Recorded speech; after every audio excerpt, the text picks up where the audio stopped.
Merci, Monsieur le Président. D'abord, un point de vue général. Aquanostra 2050, et finalement, Aquanostra 2050, c'est un schéma directeur de l'eau. Un schéma directeur de l'eau, c'est un document de pilotage à destination des élus. Aquanostra 2050 brille d'autant plus que d'autres brillent par leur absence. On aurait aimé effectivement ce même genre de document sur des domaines aussi importants que par exemple les infrastructures routières. Je sais qu'il est à l'étude, mais ce qui est malheureux, c'est que la mandature va se terminer et on aura navigué à vue sur ces sujets-là. Alors pourquoi c'est si important un schéma directeur des routes? Pourquoi c'est si important un schéma directeur de l'eau? Parce que ça remet les élus là où ils doivent être. Quand on vote des opérations routières ou des opérations d'aménagement et qu'on n'a pas de schéma directeur, on prend des décisions sans avoir bien conscience de ce qu'elles impliquent en amont, en aval ou en termes financiers. Quand on vote des décisions sans avoir de schéma directeur, on fait fi de ces services et de l'ingénierie. Pourquoi? Parce que quand on vous présente un schéma directeur qui est en grande partie établi par des fonctionnaires dont on peut apprécier la compétence, ça permet ensuite aux élus d'arbitrer, de décider quelle est l'opération qui semble la plus importante, la plus urgente.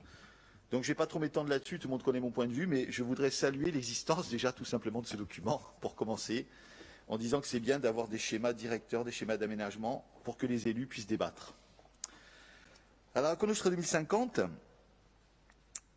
là aussi, je vais prendre un petit contre-pied. Je pense que dans cet hémicycle, tout le monde va s'accorder, plus ou moins, peu ou prou, à dire que ce document est quand même de bonne facture, qu'il est de qualité. Et peut-être certains vont dire que ça fait quand même cher. Je pense que c'est une préoccupation de tout le monde. Alors là-dessus, moi je vais vous dire que c'est à mon avis un document à minima dans le bon sens. À mon avis, c'est un document à minima. Alors à minima, pourquoi? Parce que d'abord, Jean-Martin l'a dit, on parle de plateau, et là toutes les familles politiques, peut-être un peu moins les nationalistes, mais toutes les familles politiques doivent assumer. La droite, bien sûr, un plateau. La gauche, le plateau aussi. Alors juste pour mémoire, il ne s'est fait, on nous a dit ces 20 dernières années, mais ces 20 dernières années, il y a eu à peu près 3 millions de mètres cubes de retenue d'eau, vous m'interrompez si je me trompe, et plutôt sur la plaine orientale. Mais surtout, ces 10 dernières années, il n'y a rien eu, voilà, dans les faits. Donc, il ne s'agit pas de jeter des pierres, parce que on voit toute la difficulté du particularisme de la Corse dans cette affaire-là. Ça va vous faire sourire. On est sur un niveau national qui est de 154 mètres cubes par habitant. C'est-à-dire qu'au niveau national, ce n'est pas une préoccupation. Ça ne l'était pas en tout cas. Et pourquoi ça ne l'était pas? Parce que vous savez que la France bénéficie d'une situation quand même extrêmement favorable en matière d'eau, de par son relief, de par la présence de la plus grosse réserve d'eau en matière de nappe d'Europe, et que donc, bien évidemment, quand on arbitre là où on est défaillant, et que l'eau en général sur le continent n'était pas un souci. Il l'était déjà en Corse. Donc le chiffre de 322, je ne vais pas trop vous noyer avec les chiffres, mais ils sont importants. Le chiffre de 322, qui a peut-être été suffisant à une époque, et qui aujourd'hui, avec les évolutions climatiques, ne l'est absolument plus. Alors ça a été dit, mais je remets en exergue. Plus de 1000, c'est-à-dire finalement plus de 3 fois plus sur la Sardaigne, la Grèce et l'Espagne. Qu'il n'y a pas si longtemps, certains d'entre nous n'auraient pas mis dans la même catégorie que nous en matière économique. Donc ça veut dire que la Corse est en plein rentrée dans ce qu'on appelle finalement l'évolution méditerranéenne, qui conduit des territoires comme le nôtre, qui étaient plutôt bien lotis, à ce que l'on peut voir dans la deuxième partie de la Méditerranée, c'est-à-dire la Méditerranée du Sud. Donc en clair, ce projet, il est indispensable. Il est indispensable. Et je maintiens mon propos, il est à minima. C'est-à-dire que ce qu'on nous a présenté aujourd'hui est d'excellente facture, c'est très bien, mais je pense que c'est au moins ça qu'il faut faire. Bon, ça, c'est un premier point qui me semblait extrêmement important de vous préciser. L'état des lieux a également été fait. Vous avez entendu les grands chiffres. On parle de 80 millions de mètres cubes, je vais arrondir, et d'un besoin à hauteur de 110 millions de mètres cubes pour 2050. Alors, quand on dit ça, qu'est-ce qu'on dit? On dit que bien évidemment, il y a du réseau, Bien évidemment, il y a des retenues d'eau, bien évidemment, il y a des améliorations. Et je pense que à ce niveau-là, ce document, finalement, il est assez médian. Il propose des investissements équilibrés, que ce soit en redimensionnant des barrages, mais pour ceux qui ont écouté, pas que, hein, vous avez entendu ce qui a été dit sur la digue de Peyre, et qui a perdu 1 million de mètres cubes de stockage parce qu'elle présente des désordres. Donc ça montre bien qu'il y a eu non seulement des arrêts sur l'investissement, mais il y a eu aussi des arrêts sur l'entretien. Vous l'avez entendu sur les rehausses de barrages, vous l'avez entendu sur la création de nouveaux barrages. Donc ce côté-là, il est bien vu. On a compris aussi qu'il y avait des choses qu'il fallait à tout prix faire évoluer, hein, notamment le contrôle de l'eau, des moyens modernes, on peut en parler sur la Lézanne, de quoi actionner des vannes sans envoyer des scaphandriers. Ça pourrait les prêter à sourire, mais aujourd'hui, sur le barrage de la Lézanne, quand on veut fermer le barrage, il faut envoyer des scaphandriers.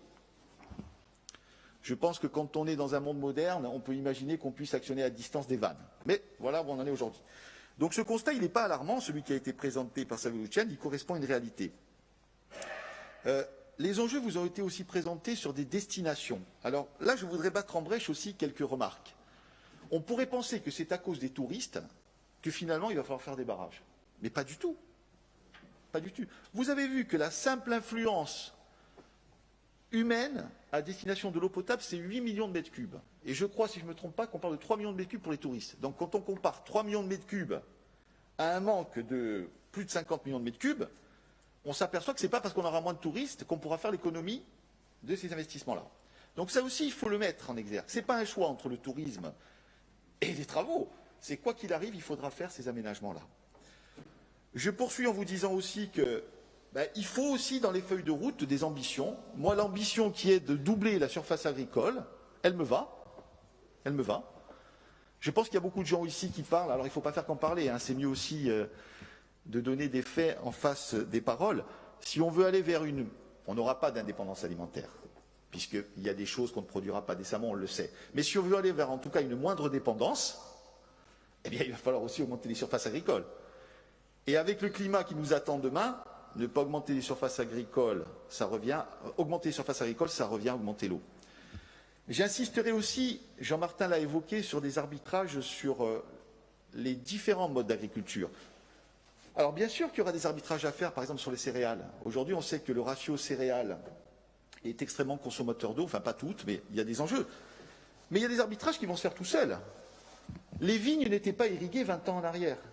Aujourd'hui, on est à 50%, et j'ai peur de devoir vous dire que dans quelques années, on sera à 100%. Alors ça veut dire quoi? Mais ça veut dire plusieurs millions de mètres cubes qui, avant, n'étaient pas consommés. Donc, on voit que finalement, le temps nous rattrape. Hein. Le temps, vous avez compris, je parle du temps calendaire, horaire, et aussi du temps météo, et que ne rien faire serait criminel. Donc, encore une fois, mes félicitations pour ce document qui nous permet de prendre conscience des choses, qui met des chiffres sur des ressentis, et ça c'est important pour les élus, qui fait des propositions. Moi, bon nombre me conviennent, mais je pense qu'aucun fonctionnaire de la collectivité ou même son président ne serait contre qu'il y ait des débats et des amendements au fur et à mesure de cette durée. Alors on va en arriver là où ça fait mal, c'est comment on finance ces fameux 600 millions d'euros, parce que la clé va être là. D'abord, vous dire aussi un autre contre-pied que 600 millions d'euros sur 30 ans, ça fait 20 millions d'euros. Ça fait quand même moins peur que 600 millions d'euros quand je le dis tout de suite. Donc je pense qu'il ne faut pas être effrayé par les chiffres. Je pense qu'il y a des grands enjeux sur la Corse qui nécessitent des discussions particulières avec l'État. Je vais pas revenir sur ce que vous savez tous, les déchets, les infrastructures. Eh bien, je crois qu'il y a au moins une troisième thématique, et là, bien sûr, je n'ai pas parlé de solidarité qui s'impose elle-même. Il y a une troisième thématique qui est l'eau, où je crois qu'à mon avis, on ne fera pas l'économie d'un contrat de confiance et d'un contrat toujours court avec l'État pour nous accompagner sur ce dossier-là. Voilà ce que j'avais à dire sur ce document, et encore mes félicitations à la fois au côté fonctionnaire et au côté politique, parce qu'il faut des fonctionnaires de qualité pour travailler, mais il faut aussi une motivation qui les entraîne.